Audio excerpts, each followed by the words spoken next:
The morning sun filtered through the towering windows of the Cole mansion, spilling light into a house that looked flawless on the outside but carried hollowness within.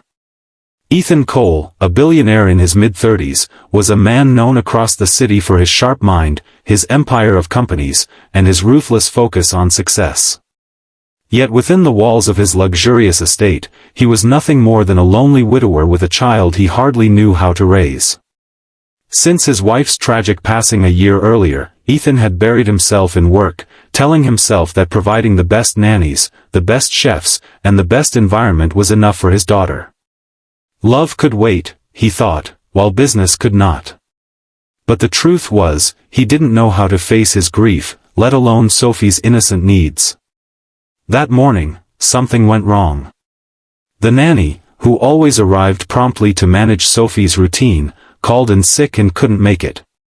The staff panicked silently, unsure what to do. No one dared disturb Ethan with something as small as the absence of childcare. In the middle of this quiet confusion stood Maria Alvarez, the cleaning lady. Maria was different from the others, humble, gentle, and unnoticed most days. She moved quietly from room to room, her hands tired but steady, her eyes always soft. Maria found Sophie fussing in her crib, her cheeks red, her clothes damp with spilled formula. The baby cried harder the longer she was left unattended. Maria paused, glancing around, but no one came to comfort the little girl. Her heart ached. She had 3 grown children of her own back in Mexico, all raised with love and sacrifice, and seeing Sophie so upset stirred something deep inside her. With hesitant steps, Maria lifted the baby into her arms. "Shoo, preciosa," she whispered, rocking her gently. Sophie quieted, her big eyes blinking up at her with curiosity. Maria chuckled softly, kissing the baby's forehead. But then she noticed the sour smell on Sophie's clothes. The baby needed a bath. Maria hesitated. Bathing the child was not her job. She was the cleaner, not the nanny. If Mr. Cole found out, would he fire her? Would he be furious that she crossed a boundary? Yet when Sophie tugged at her necklace with her tiny hands and gave a small giggle, Maria's heart melted.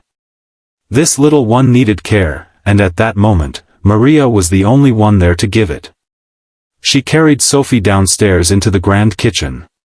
It was a palace of stainless steel appliances and marble counters, but it felt empty, like a museum more than a home.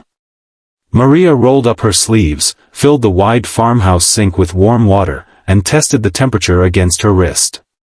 She hummed an old Spanish lullaby, a melody that once soothed her own babies, and Sophie cooed in delight.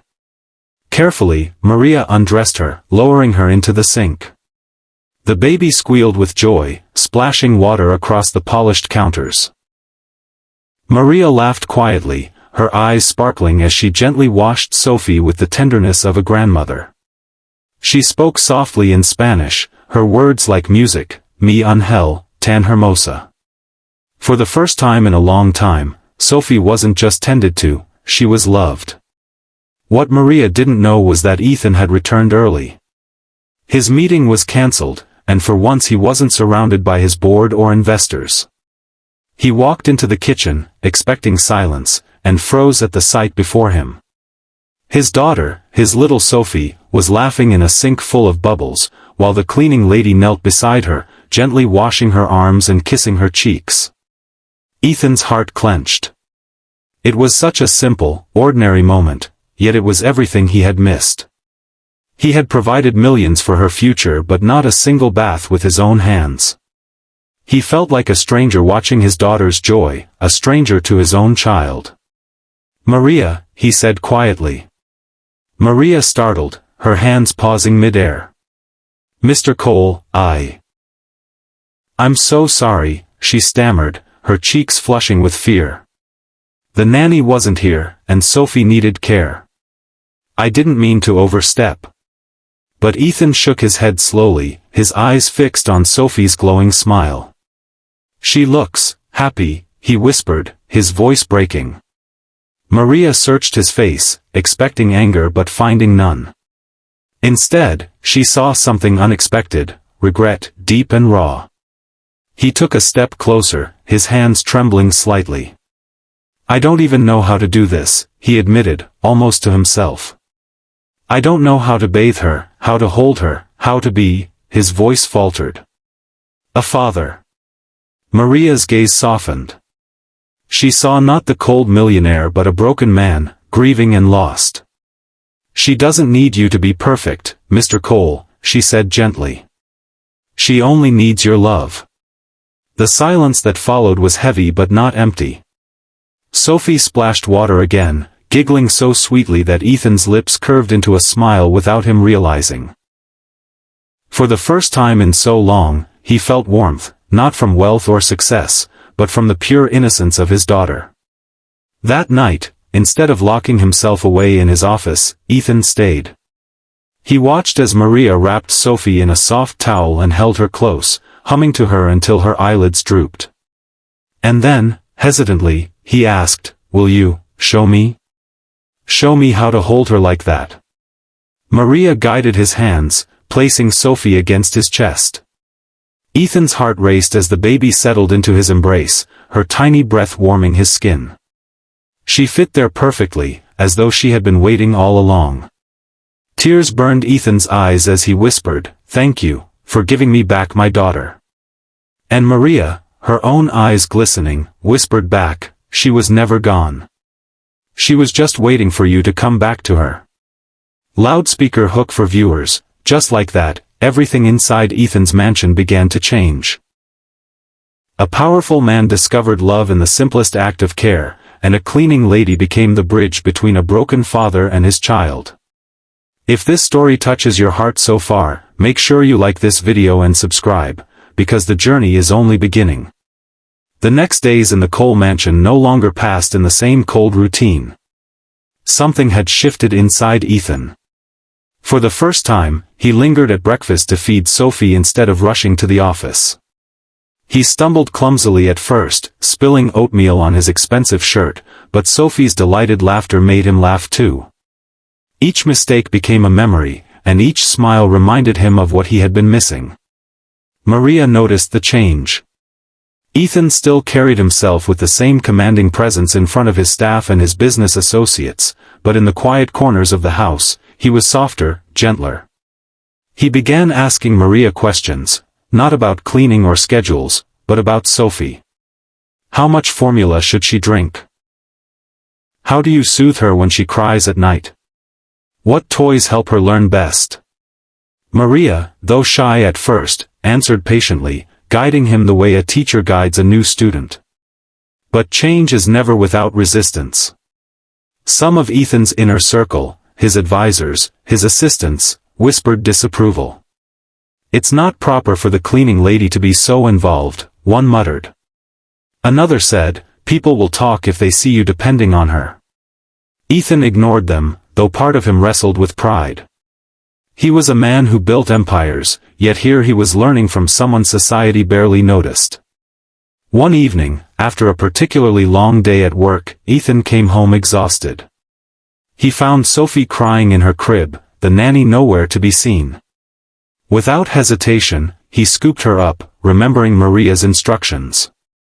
He rocked her gently, whispered to her, and even sang a clumsy version of the lullaby he had overheard Maria sing.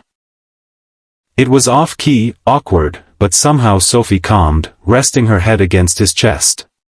The feeling nearly brought him to his knees. He could comfort his daughter, not with money, not with staff, but with his own love. Later that night, he found Maria in the kitchen, scrubbing the floor as she always did.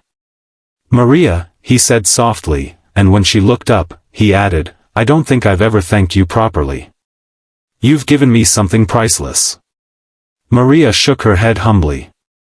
"You always had it, Mr. Cole. You just needed to believe it." Their bond grew stronger. Soon, the mansion was filled not with sterile silence but with laughter, Sophie's giggles echoing down the halls, Ethan's footsteps following her tiny crawl, Maria's warm voice guiding them both. For the first time in years, the house felt alive. But then came the test. A lavish charity gala was approaching, one where Ethan was expected to attend, to show his face among the wealthy elite. The nanny was unavailable again, and everyone assumed Ethan would leave Sophie in the care of some hired help. Instead, Ethan shocked them all by announcing, "I'm staying home. My daughter needs me." The decision raised eyebrows, cost him a few sneers from business rivals, but Ethan didn't care. He spent the evening on the floor of the nursery, playing peekaboo with Sophie, laughing harder than he had at any gala. It was in that quiet joy that Ethan finally understood what mattered most. Money could buy houses, companies, prestige, but it could not buy back moments with his daughter. Only love could do that. One evening, as Maria prepared to leave, Ethan stopped her at the door. "Maria," he said, his voice firm but kind, "I want you to know you're more than a cleaning lady here. You've been like family to Sophie, and to me." His words carried gratitude deeper than any paycheck. Maria's eyes filled with tears. She had never expected to be more than invisible staff in this mansion, but somehow, through love, she had found a place in its heart. From that day forward, Ethan promised himself never to be absent again. Sophie would grow up knowing her father's embrace, his laughter, his love. And he knew one thing for certain: the moment he had walked into the kitchen and seen Maria bathing his daughter in the sink had been the moment his life truly changed. If this story moved your heart, remember, sometimes love comes from the most unexpected places. Don't forget to like this video and subscribe for more inspiring and emotional stories that remind us what truly matters.